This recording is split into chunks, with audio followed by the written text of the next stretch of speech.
Sa nakaraan ay natapos tayo kung saan sinimulan na ni Gangyo na i-execute ang lahat ng bilanggo sa ibabang palapag, at gamit ang kanyang paa ay sinipa niya ang lapag na naging dahilan ng pagtilapon ng lahat ng bilanggo sa ere. Sa lakas ng kanyang atake ay bahagyang yumanig ang buong Ruculus prison at mula sa isang silid ay makikita ang isang lalaki at agad nitong nakilala na si Gangyo ang may gawa ng pagyanig na iyon at makikita din sa kanyang mukha ang matinding takot. Habang sa ibabang palapag ay makikita ang paglipad ng lahat ng bilanggo sa ere dulot ng ataking ginawa ng ating bida. Nagtataka ang marami kung anong nangyari ngunit mas lalo silang nagimbal ng kanilang makita na muling naghahanda ng atake si Gangyo. Ginamit ng ating bida ang isang mode ng kanyang kapangyarihan kasabay noon ay kasing bilis ng kidlat niyang inatake ang lahat ng bilanggo. Pagkatapos ay nagsimulang magkaati-hati sa dalawa ang lahat ng katawan ng bilanggo. Hindi makapaniwala si Hilasan na madali silang lahat natalo ng ating bida. Maya-maya pa ay nagsimula ng magsibagsakan ang kanilang katawan at pagkatapos ay agad na iniulat ni Gangyo sa warden na ang lahat ng mga bilanggo sa ibabang palapag ay matagumpay niyang na-execute. Pagkatapos niyang ubusin ang lahat ng bilanggo sa ibabang palapag ay agad niyang pinuntahan ang dalawang criminal na si Dozens at Hundreds sa ibang silid. Pinapili niya ang dalawa kung isusuot nilang muli ang suppression device at manatili sa kanilang silda at antayin ang kanilang araw ng pag-execute o mamatay sa kanyang kamay. Makikita ang takot sa dalawang ngunit mas pinili ni Hundreds ang lumaban at agad sumugod sa ating bida at sa isang iglap ay agad na winasak ni Gangyo ang ulo ni Hundreds. Labis ang takot ni Dozen nang kanyang makita na walang kahirap-hirap na pinatay ni Gangyo si Hundreds kaya agad siyang sumuko at sinabi na gagawin niya na ang inuutos ni Gangyo at kanyang isusuot ang suppression device. Sinabi ni Gangyo na lumapit siya sa kanya at kunin ang device na agad naman sinunod ni Dozens. Sinabi niya sa ating bida na ibigay sa kanya ang device ngunit naramdaman ni Gangyo na may kakaiba kasabay noon ay ginamit ni Dozens ang kanyang kapangyarihan at umatake sa ating bida. Labis ang tuwa ni Dozens sa pag-aakalang nagawa niyang mapuruhan si Gangyo ngunit sa kanyang pagkagulat ay lumabas mula sa usok si Gangyo na walang kahit kunting galos mula sa kanyang atake. Ang isa sa mga villain ay nagawang maoli ni Tomie na isa sa mga bayaning kasamahan ni Gangyo. Ayon kay Tomie na ang mga walang awang criminal na walang physical type superpower ay nagagawa nilang umatake mula sa malayong distansya kaya hindi nila alam kung ano ang kalugod-lugod na pakiramdam kapag pumapatay gamit ang kanilang sariling mga kamay. Makikita na malapit nang tumama ang kamao ni Gangyo kay Dozens at kanyang sinasabi na ito ang kalugod-lugod na pakiramdam ng pumatay gamit ang sariling mga kamay, ito ay katulad sa pakiramdam kapag bumabasag ng itlog. Pagkatapos patayin ni Gangyo si Dozens ay agad siyang pumunta sa iba pang silid at siya ay napunta sa isang silid kung saan naroon ang malaking lalaki. Sinabi ng lalaki na si Gangyo pala ang dahilan ng mga commotion na kanyang nararamdaman. Dagdag pa niya kung 3 taon na ba ang nakakalipas nang siya ay nagawang hulihin ni Gangyo at ng mga kasamahan nito. Nakilala natin ang lalaki bilang si Chuck Fielder na nakakulong sa solitary na may kaso ng pagpatay at pagkain ng buhay sa mga biktima nito. Tinanong din ni Chuck kung naaalala pa ba siya ng ating bida. Dagdag pa niya na mukhang nakahanap ng ibang trabaho si Gangyo. Pinapili din ni Gangyo si Chuck kung kanyang isusuot ang suppression device o ang mamatay sa kanyang mga kamay.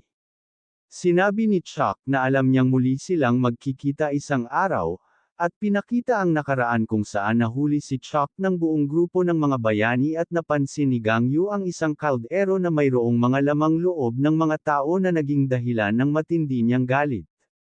Proud na sinabi ni Chuck na sariwang pinatay at niluto ang mga iyon kaya ito ay maningning. Labis ang galit ni Gangyo at kanyang ginamit ang kanyang kapangyarihan at sinabing papatayin niya siya, ngunit bago pa tuluyang may segowa ni Gangyo ang kanyang atake ay bigla siyang pinigilan ng babae nitong kasamahan. Tinutuya ni Chuck ang ating bida dahil mukhang hindi ito masaya dahil mas pinili ng kanyang mga kasamahan ang pasukoin siya kisa patayin. At bumalik sa kasalukuyan ay sinabi ni Gang Yu kung hindi niya sasagutin ang kanyang tanong ay kanyang iisipin na mas pinili ni Chuck ang mamatay ngayon din. Tinanong ni Chuck ang ating bida kung alam ba niya kung bakit niya pinapatay ang mga tao. Ngunit sinabi ni Gang Yu na wala siyang pakialam at agad na umatake at makikitang naputol ang ulo ni Chuck ngunit iyon pala ay isang illusion. Inihayag ni Chuck na naaalala siya ng lahat kapag siya ay pumapatay at siya nagiging hindi malilimutang tao sa kanilang buhay.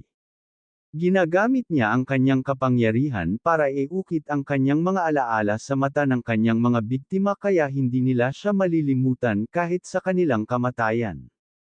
Sinabi din ni Chuck na may naaalala siyang mga tao na kanyang pinatay dagdag pa niya kung papangalanan ba niya sila isa-isa. Sinimulan namang gumawa ng illusion ni Chuck at kanyang nilikha ang isang babae ngunit bago pa niya ito magawa ay biglang naputol ang kanyang kanang kamay. Sinabi ni Gang Yu na hindi na masama ang kakayahan na kanyang pinakita at iyon ang dahilan kaya ito nasa solitary confinement. Nanlilisik ang mga mata ni Gang Yu habang kanyang sinasabi na sa kanyang palagay ay hindi siya binibigyan ng sapat na oras upang mapigilan ang kanyang mga atake. Sinabi naman ni Chuck sa ating bida na hayaan niya muna siyang magtanong sa kanya bago siya mamatay. Itinanong niya kung naaalala pa ba ni Gang Yu ang mga taong kanyang pinatay. Bilang tugon ay sinabi ni Gang Yu na hindi. Dahil hindi sapat na mahalaga ang mga taong iyon upang dapat na alalahanin. Ngunit sa kanyang pagkagulat ay biglang gumawa ng mga ilusyon ng kanyang mga kagrupo si Chuck at tinatawag ng mga ilusyon na ito ang kanyang pangalan. May panunuyang sinabi ni Chuck na sa kanyang palagay ay naaalala ni Gang Yu ang mga taong ito. Patuloy na tinatawag ng mga ilusyon na ito ang pangalan ni Gang Yu ngunit sa pagkabigla ni Chuck ay inatake ni Gang Yu ang naturang ilusyon. Hindi makapaniwala si Chuck na nagawang atakihin ni Gang Yu ang kanyang mga kagrupo ngunit sinabi ni Gang Yu na ang mga taong iyon ay mga illusion lang na kanyang ginawa. Kasabay noon ay agad na ini-slash ni Gang Yu ang katawan niya na naging dahilan ng pagkabagsak ni Chuck sa lapag at duguan. May pagbabantang sinabi ni Gang Yu na sa ngayon ay hindi siya isang bayani kundi bilang isang corrections officer. Duguan namang sinabi ni Chuck na hindi siya isang prison guard kundi isang halimaw. Dagdag pa niya na walang pinagkaiba si Gang Yu sa pinakakinakatakutang criminal sa buong mundo na si Sung Huanhuang at tuluyan nang siyang namatay. Nanlilisik naman ang mata ni Gang Yu habang kanyang tinatitigan ang walang buhay na katawan ni Chuck. Habang sa ikalimang palapag ay makikita si Huang na nakikipagkulitan sa isa pang bilanggo na babae dahil sa hindi nito nais na lumaban pabalik. Tinanong din niya ang babae kung gaano pa kaya katagal bago pumunta sa kanila si Gang Yu. Ngunit walang nagiging tugon ng babae at patuloy lang itong nakahiga sa lapag. Naisip naman ni Huang na mukhang kailangan niyang siya na mismo ang tumungo sa ating bida upang mapadali ang kanilang muling pagkikita at para sa muli nilang paglalaban. Habang sa labas ng Ruculus Prison sa ilalim ng makulimlim na ulap at maaliwalas na buwan ay makikita ang ilang mga tao na nakatingin sa buong palibot ng Ruculus Prison. Tinanong ng isang lalaki sa kanilang kasamang babae kung kailan nito nais na mamagitan sa nangyayari sa loob ng Ruculus Prison. At tinawag niyang Miss Singka ang babae, ngunit saad nito na nagpakita na siya, na pinagtaka ng lalaki kung ano ang tinutukoy nito. At makikita sa kanyang hawak na tablet ang ating bidang si Gang Yu. Makikita sa mukha ni Gang Yu ang galit para sa lahat ng bilanggo habang si Miss Singka ay masayang inihahayag na kanyang magiging asawa ang ating bida.